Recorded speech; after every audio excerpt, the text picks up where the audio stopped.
साथियों, मैं Gopal Kumar GK career point channel देखने वाले सभी साथियों का एक बार पुनः हार्दिक अभिनंदन एवं स्वागत करता हूं। आज का जो हमारा विषय है वो है भिन्नात्मक संख्याएं अर्थात फ्रैक्शनल नंबर। देखिए, कंपटीशन हो या अकादमिक पढ़ाई हो, किसी भी दृष्टिकोण से देखा जाए तो ये जो चैप्टर है ये अत्यंत ही महत्वपूर्ण माना जाता है। देखिए, भिन्न संख्याओं को किसे हम भिन्न संख्या कहेंगे, इसके बारे में थोड़ी बहुत भ्रांतियां हैं। मैं आज उसको अपनी बातचीत से दूर करने का प्रयास करूंगा। भिन्न संख्या देखिए विशेष तौर पर किसी भी वस्तु या व्यक्ति के अंश को दिखाने का काम करता है। यानी भिन्न fractional number basically represent the fraction of any object. इसका मतलब है कि कोई भी वस्तु संपूर्ण वस्तु है, उसके किसी अंश को अगर किसी संख्या के द्वारा प्रदर्शित किया जाता है तो उस संख्या को ही हम भिन्न के रूप में देखने का काम करते हैं। जैसे छोटे समयों में जब हम छोटे रहे होंगे तो एक रोटी, आधा रोटी, डेढ़ रोटी हम मांगते रहे होंगे अपनी मम्मी से या किसी से भी। तो एक रोटी तो संपूर्ण है, लेकिन जब आधे की बात करते हैं तो एक का होता है आधा, और उसको यदि हमें दिखाना होगा संख्या के रूप में तो 1/2, क्योंकि इसका मतलब ही है कि आधा यानी दो, एक पूरे रोटी को हम दो हिस्सा करेंगे और उसमें से एक हिस्सा हम यूज करेंगे तो उसको हम 1/2 यानी आधे के रूप में प्रदर्शित किया जाएगा। और इसको प्रदर्शित करने का जो तरीका है वो भिन्न संख्याओं के रूप में।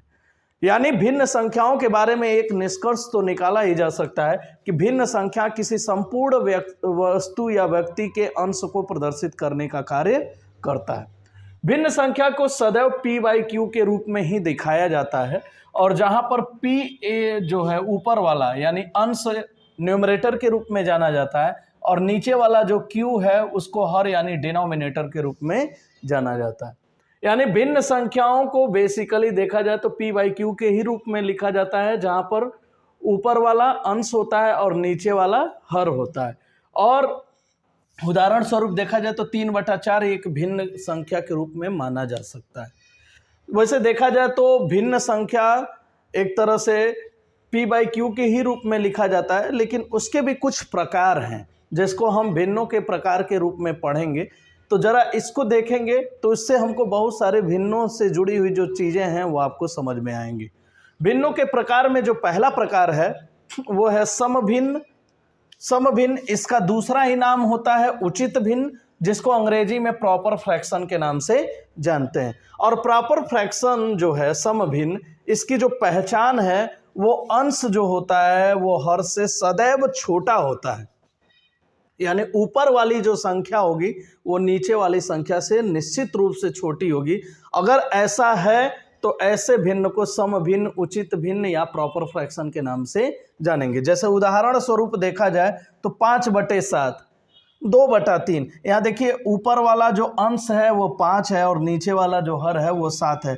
तो इस दशा में देखा जाए तो अंश हर से बड़ा है, छोटा है। तो अंश हर से छोटा है, तो इसीलिए इसको हम प्रॉपर फ्रैक्शन या उचित भिन्न के नाम से जानते हैं। 2/3 में भी वही दशा है, तो इसलिए यह उदाहरण है समभिन्न के। इसके बाद अगला जो प्रकार है वो है विषम भिन्न, जिसको हम अनुचित भिन्न भी कहते हैं, और अंग्रेजी में इसको इम्प्रॉपर फ्रैक्शन के नाम से जाना जाता है। इसकी जो पहचान होती है, अंश इसमें हर से सदैव बड़ा होता है। एक बार पुनः मैं दोहरा रहा हूं, अंश हर से सदैव बड़ा होता है। तो जब हमको, मैंने पहले भी बताया कि हर जो है वो अंश से सदैव बड़ा होना चाहिए। अगर होता है तो उसको भिन्न संख्याओं के रूप में दर्शाते हैं, लेकिन हमेशा तो ऐसा नहीं हो सकता है ना।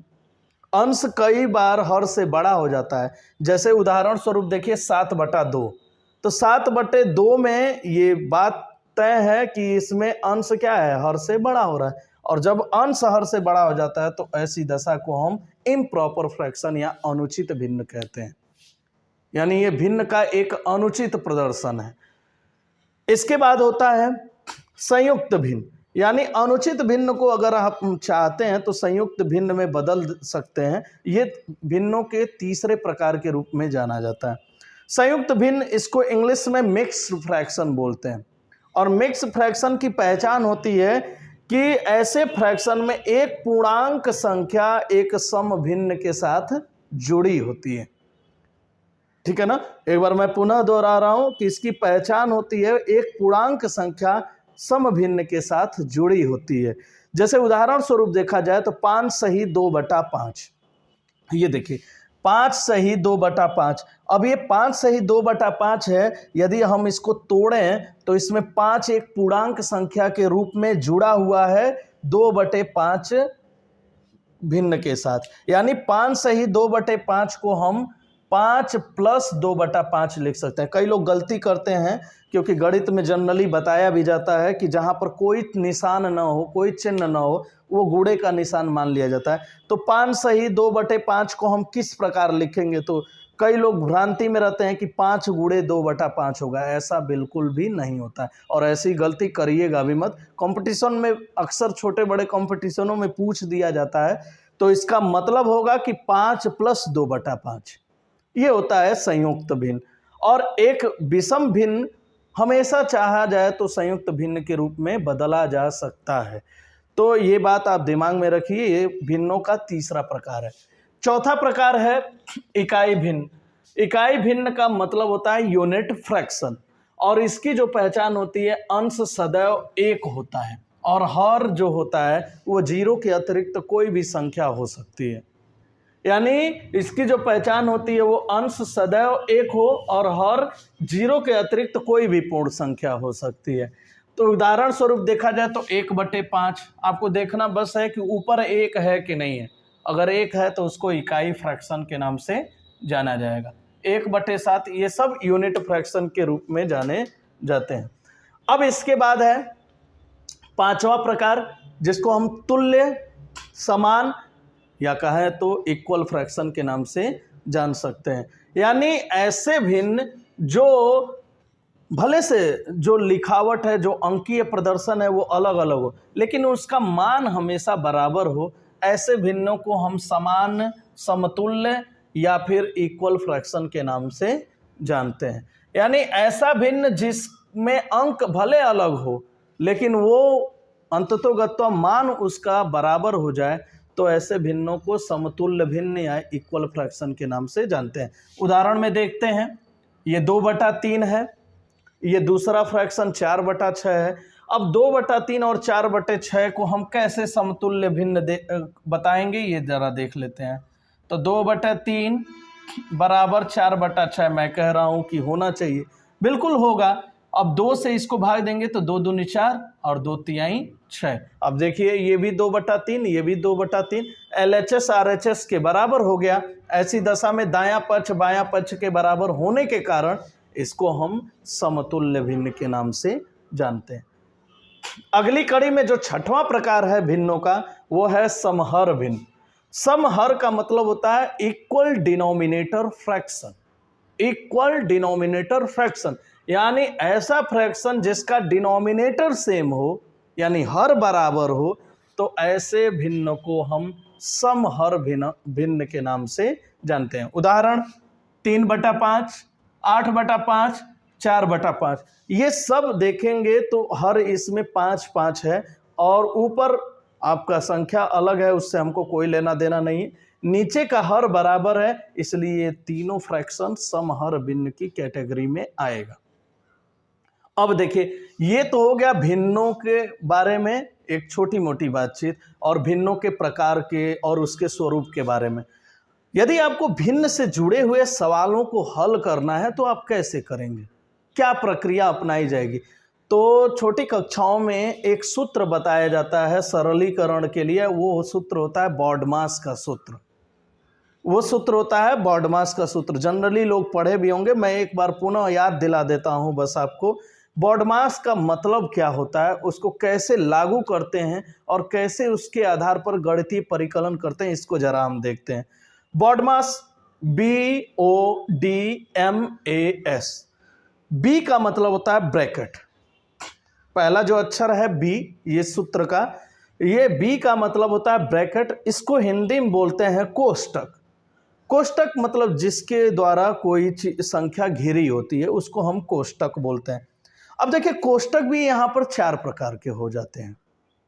यानी किसी भी सरलीकरण के सवाल में अगर आपको कोष्टक दिया है तो पहले आप कोष्टक हल करेंगे अब कोष्टक में भी कई सारा कोष्टक दिया है, तब उस दशा में क्या करेंगे उसको जरा देख लेते हैं। कोष्टक आपका 4 प्रकार का है।